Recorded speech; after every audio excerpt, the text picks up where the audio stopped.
In our last chapter, Ada's world crumbled. Having traded love for gold, she found herself discarded by the billionaire Okafor. Returning home to find her past was now out of reach. She stood in the shadows, watching the man she once called poor become the man every mother dreamed of for their daughter. The irony was a bitter pill to swallow. 2 weeks later, the dust of the village market was a far cry from the marble floors of Okafor's mansion. Ada was now a humble vendor. Her hands, once adorned with Okafor's blood diamonds, were now stained with the red earth and the juices of the produce she sold to survive another day. "Is that not Ada?"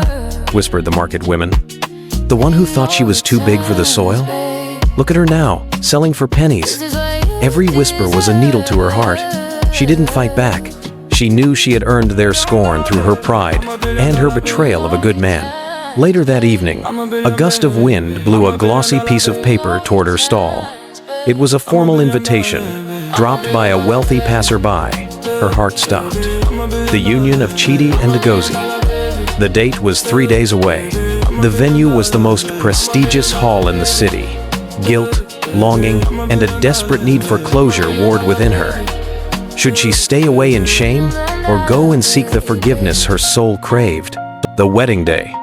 The air was thick, with the scent of jollof rice and expensive perfumes. The celebration was legendary, a true king's wedding. Inside, Chidi stood like a prince. Beside him was Ngozi, a vision of grace and loyalty. Their love was evident to everyone who looked at them. Outside the heavy doors, Ada stood trembling. She wore her best remaining dress, a simple, faded lace, and a head tie that had seen better days. "Chidi, please, I didn't come to ruin this. I came to tell you the truth before God.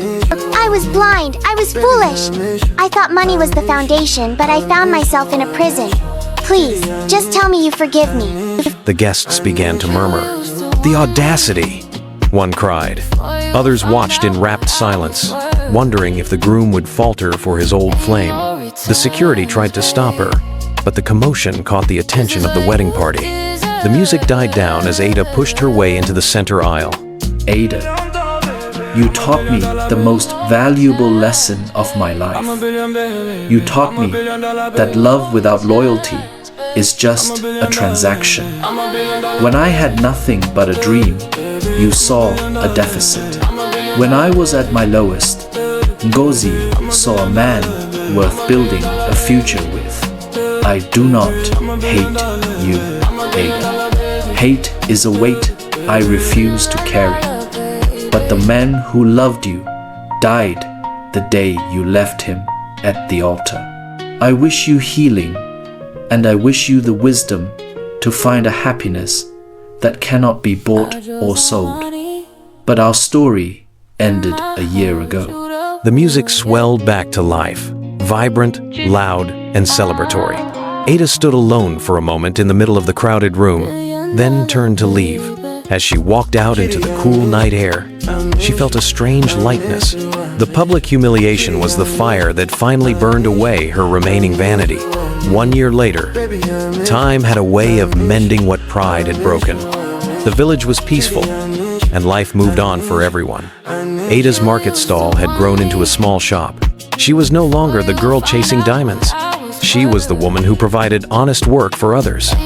Meanwhile, justice found its own way. Headlines across the country told the story of Mr. Okafor's spectacular downfall. All the women he used, all the lives he stepped on, finally caught up to him. He sat in a cold cell, realizing gold couldn't buy freedom. One afternoon, while walking home, Ada saw a familiar car pull over near the park. A man, a woman, and a small bundle stepped out. They looked like a picture of pure joy. Chidi's hand was protectively around Ngozi's waist. They were a family built on the rock of true partnership. Ada watched them from behind a tree. A year ago, this view would have filled her with envy and bitterness. But today, she felt something else. She felt a genuine, quiet happiness for them. She finally understood that Chidi's success wasn't his money, it was the peace he had found in a loyal heart. She turned away and continued her walk home. Her house was small, her life was simple, but her conscience was clear and her heart was her own. Some lessons cost everything to learn, but wisdom earned through pain is wisdom that lasts forever. Ada had lost a billionaire, but she had found her soul. Remember, the person who stays when you have nothing is the only one who deserves to be there when you have everything.